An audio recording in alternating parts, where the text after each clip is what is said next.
Despite a fragile ceasefire since last October, violations have killed an additional 713 people.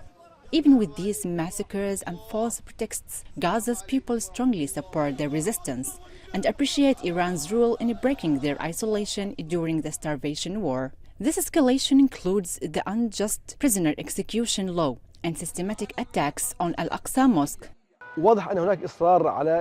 We emphasize Israel's persistence in escalating violations through systematic killing, tightening the siege, and re-engineering starvation policies. While Palestinian factions follow up with mediators and the UN Security Council to press the occupation to honor its commitments, we call on the international community to stop the occupation from exploiting the escalation with Iran, to pass the prisoner execution law, and continue closing Al-Aqsa Mosque and churches for the 40th day in blatant violation of human rights and the right to worship.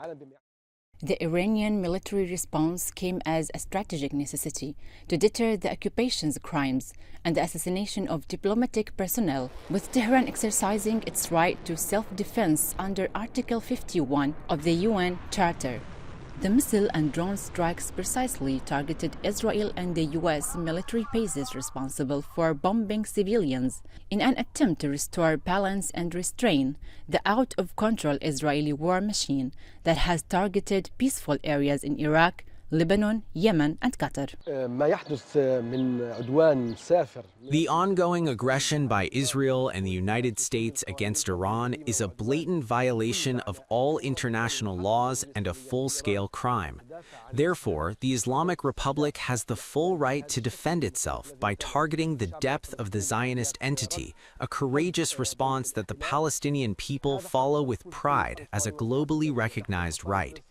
The Palestinian factions and people in the Gaza Strip declare our full solidarity with Iran and affirm its legitimate right to respond to the aggression.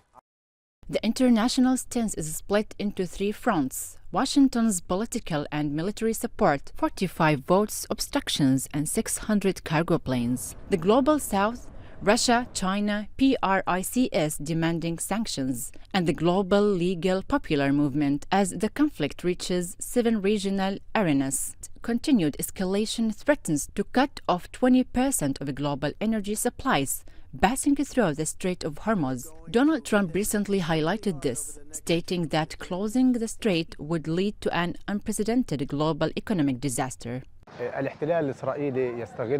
The occupation is exploiting the world's focus on the escalation in Iran to intensify its aggression in Gaza and evade the Phase 2 commitments, which include withdrawal and opening the crossings. Netanyahu's government seeks to delay reconstruction and prolong Phase 1 for internal electoral reasons. After failing to achieve a military victory against Tehran, the occupation is repeating the Gaza scenario by targeting Iranian infrastructure and factories to pressure the public, despite the vast geographical and logistical differences. Current diplomatic efforts and the situation on the ground remains the only factor that will determine the future of the entire region.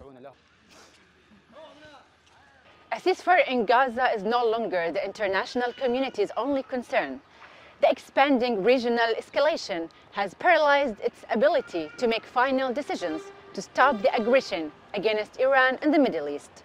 Minasa Jbour, Press TV, Gaza City.